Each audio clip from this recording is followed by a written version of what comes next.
Chapter 5. Messengers. Darkness descended. Eerie shadows started playing in the thick forest that surrounded us, and the wind, stiff and cold, whistled ceaselessly. I shivered. "We never should have listened to that woman," I complained to Alberto. "To these Italians, everything is 10 minutes away." We were now too far away from San Gemini to turn back, and so we continued ever higher along the sinewy trail that we were assured would lead us to the Ermita, a supposedly enchanting hermitage with a welcoming priest named Father Bernardino. This was a crazy idea, chasing after a hermit. I thought to myself, we should have stayed in that bar. Alberto and I struggled to remain on the narrow, poorly marked path. The occasional faded sign assured us that we still were. At times we walked on compacted earth, at others rock outcroppings, fallen branches, and tree trunks. The trail was so steep in some places that when I tried to stop, I began to fall backwards, the weight of my backpack pushing me down the hill. More than once, Alberto had to grab my hand to pull me up because my legs were giving out from under me. I felt terribly frightened, but put on a brave face so as not to worry an already worried Alberto. I assured him I could make it, even though I wasn't sure that I could. Even if we had wanted to camp out, the steep incline now made that impossible. After what felt like an eternity, the trail finally leveled off. The trees disappeared, revealing a large clearing and what looked like a small medieval fortress in the distance. Its high stone walls guarded several small buildings, one of which housed a glimmering light.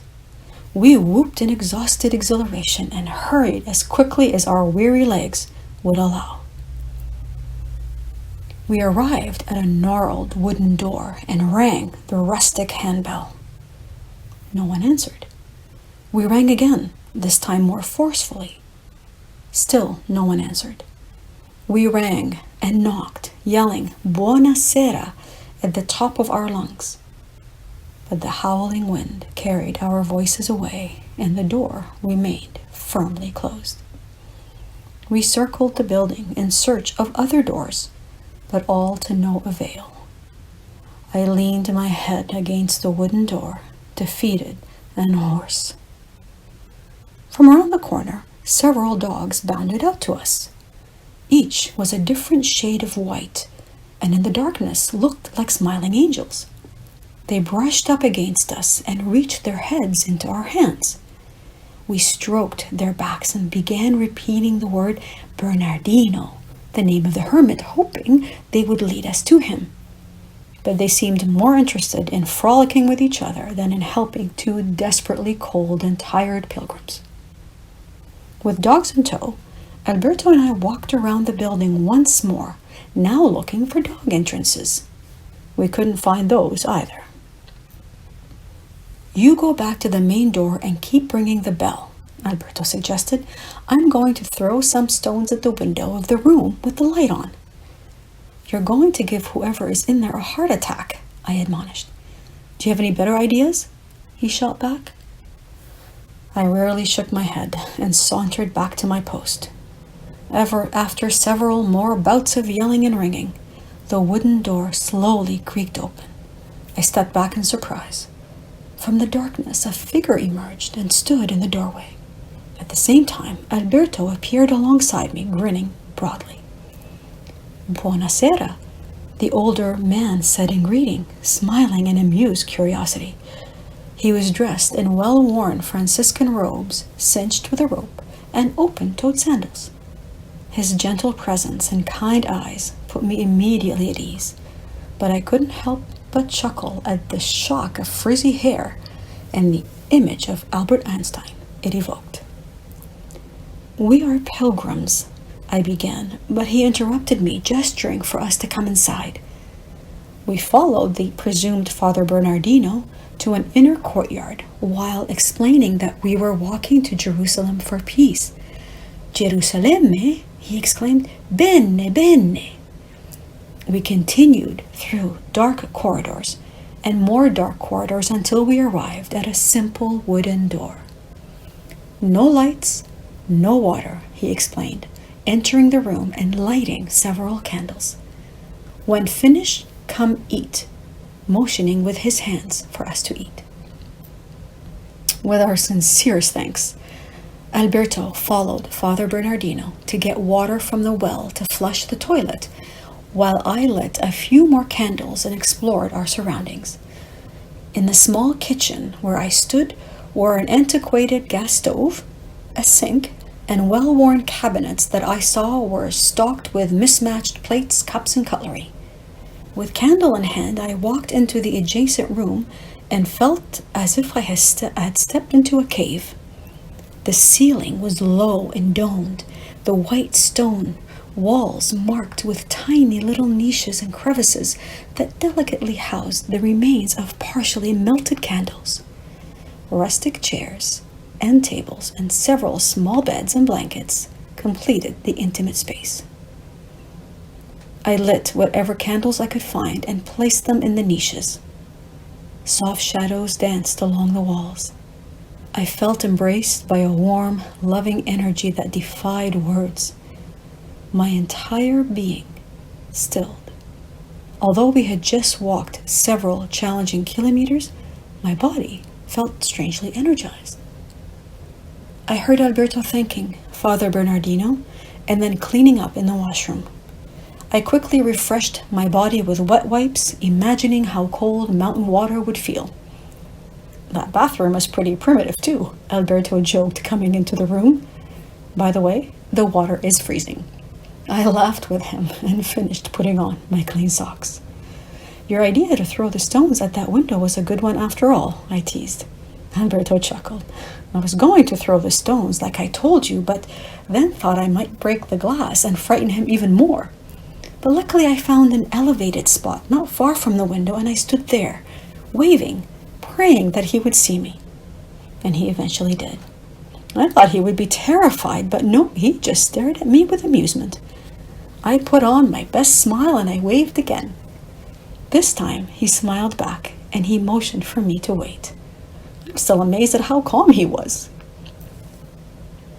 Dinner was on the table by the time we arrived at our host's home, and we savored every mouthful of the steaming hot food. The intimate space, similar in feeling to our cave, was lined with bookshelves housing volumes with thick leather binding and a layer of dust that begged to be blown off. Stacks of open books and letters had been pushed off to the side of the table to make space for our food. In addition to Italian, Father Bernardino spoke German, having studied theology there. Alberto's rudimentary German, combined with Italian and sign language, allowed us to explain more fully what we were doing, all to his growing amazement. Despite the difficulty of communication, we understood each other perfectly. Pointing at our necklaces, he said, "You both wear the Tau." Tau has a long and mystical history. An inexplicable rush of energy coursed through me, and I felt every hair on my body stand on end. The Tau is a sacred letter. Father Bernardino continued in his mix of languages. It is a sign of God. All letters are sacred and a sign of God, but the last letter, such as the Hebrew Tau and the Greek Omega, is the most important. Those who carry the Tau are blessed and protected on their journey. They are messengers of God. He pulled out a Bible from the stack of books that he had on the table, flipped through one of them, and then pointed to a passage, saying, "You see here, in Revelations, it speaks about the chosen ones who are servants of God, a force for good in the world. They carry a sign on their forehead. It is God's name, the Tau." Alberto had commented during our walk that he believed the universe was using us as instruments to bring whatever message needed to be delivered to the people who crossed our path. I agreed that we would be touching individuals with our message of peace once we figured out what it was, but I saw it as a byproduct of the larger reach that our message would have. I saw people being brought into my life to guide me, but never considered myself as a sign for someone else or as having anything to offer them. I did not feel special enough to be a chosen one, much less a messenger, and told Alberto so. When I say we are messengers, he responded, I'm not talking about Moni and Alberto's message. We're more like the delivery guys. The message comes from the universe. The only thing that makes us special is our willingness to do this work. My sleep that night was deep and restful, and I awakened feeling refreshed as if the arduous walk had never happened.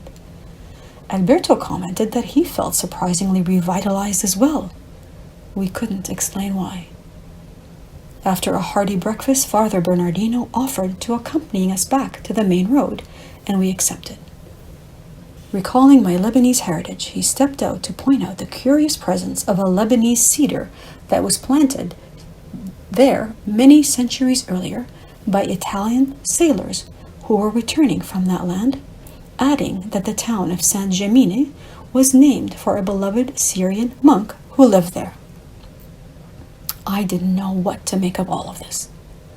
With the dogs jumping around us, Father Bernardino led us down a wide, well-marked trail that he said was the main way to the hermitage, and marveled at how we were able to find him walking a path that was long ago abandoned. Walking alongside him, I couldn't help but feel that something had conspired to bring us to this lone place high in the mountains for a purpose we couldn't divine, but that I was certain was somehow predestined. At the base of the mountain, Father Bernardino turned to us. With eyes watering and filled with the tenderness of a parent gazing upon his children, he said, I have a weekly meeting in town that I never miss, but for some reason last night it was unexpectedly canceled. I see now that it was because we needed to meet. When he placed his hands on our heads and began to pray in Italian, I felt as if we were receiving a blessing from the highest heavens, not merely for us, but for this path of peace we had chosen to walk.